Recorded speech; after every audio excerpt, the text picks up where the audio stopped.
Howdy, I'm Lee Wilson, and this is TGO Wyoming, on the move. And today we're going to talk about diagnosing problems. So a little backstory here. My wife, Cheryl, has a 2003 Chevy Trailblazer. And I'd love to say it's been a good vehicle, but that'd be a bold-faced lie. That would be a bold-faced lie. Because it's not a good vehicle. It's a terrible vehicle. It's a capable vehicle. When the four-wheel drive works, man, that can handle a lot. It's a good little mid-size SUV, and it can definitely go places.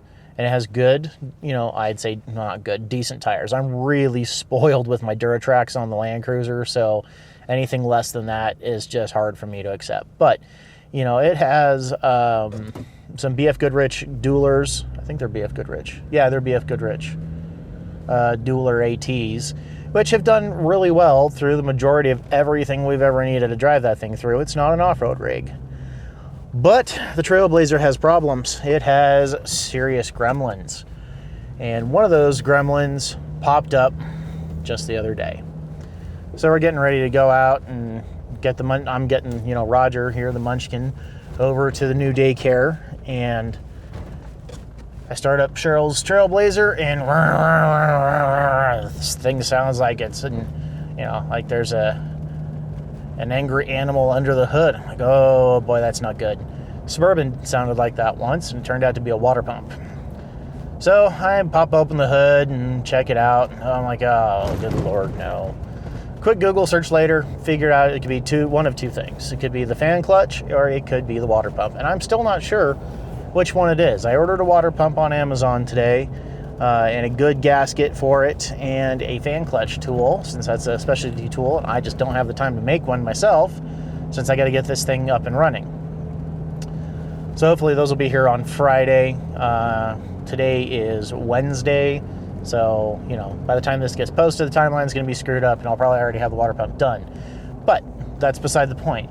Diagnosing the problem. So it's important to listen to your vehicles, especially if it's your bug-out vehicle, like the Crusher here, and really understand what they sound like and how they feel, and pay attention to them. Just like any mechanical object, they're going to wear out, they're going to break down, and the Trailblazer just didn't sound good. It just didn't sound right, because normally it's a very, very quiet engine. It's a 4600 series Vortec, and yeah, it's a halfway decent motor. Not my favorite by any stretch of the imagination, and certainly not my favorite to work on. Of course, nothing on that Trailblazer is easy to work on. Its list of problems are long. The gauge cluster is going out. One of the things about the fuel or the water pump and the fan clutch is that you're supposed to watch your temperature. Well, it can't do that because the temperature gauge has gone out on the cluster, along with the battery gauge. And what I think right now it's just down to speedometer and oil pressure, the only two gauges left working in that Chevy cluster. And that's a frequent, common Chevy problem with that age range. Even my dad's old white truck, Dwight, the white truck, funny. Dwight had problems with the gauge cluster and had to be replaced. This is just, Chevy makes bad gauge clusters as far as I can tell. Maybe they've changed it, maybe they fixed it. I'm never going to find out, because I'm never going to buy another GM product again. Not because I have anything against the trucks themselves, but I just don't think I want to give my money to government motors. Bail out, bail out, bail out. So, yeah, gauge clusters going out. The fuel cap has issues, throwing check engine lights. Door seals have worn out. It's a 2003 and has worn out door seals. This is a 94 and the door seals are fine. That tells you something. Loose bumper components, broken bumper components. The thing's just, it's time to go. It's time for it to go. The four-wheel drive has gone out on it before. The rear shocks have blown all their gas out before. Rear brakes got stuck. Front brake fell off.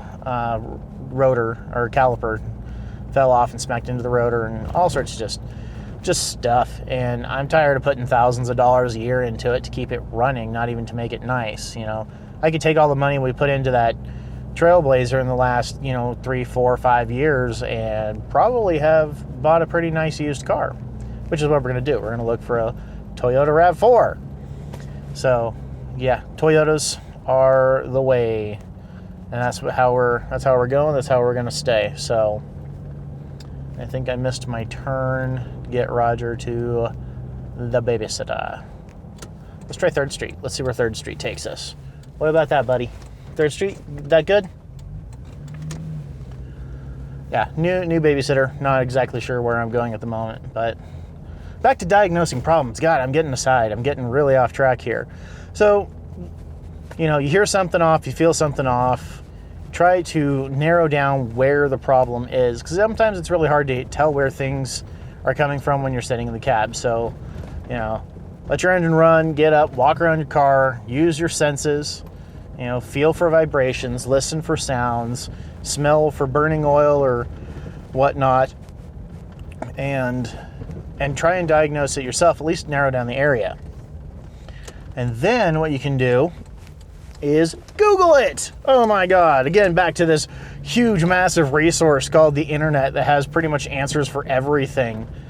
So yeah, Google it. Just Google it and see if you can figure out what's going on. Like, I Googled loud grinding noise from engine bay. I'm like, okay, could be a fan clutch, could be worn out, bearing on your water pump, which is actually what it is, I believe, because there is play in the shaft, which is very indicative of a bad water pump.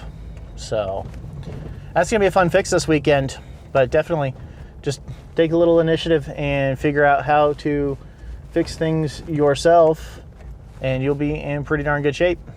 But here I am, and I better drop off the boy and get my butt to work. So hope you guys have found this video entertaining and or educational. And if you have, let me know in that comment box below. And of course, if you're not subscribed to this channel, consider subscribing. You just hit that little red bar that says subscribe, and you'll be updated on all the latest and greatest videos that I post.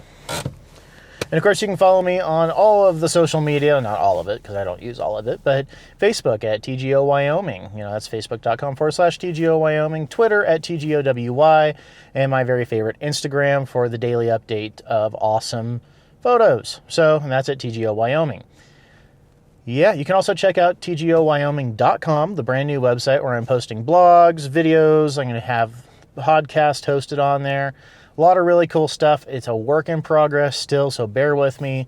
I just got the recommended reading section up, but not fleshed out, so still a lot of work to do on the website.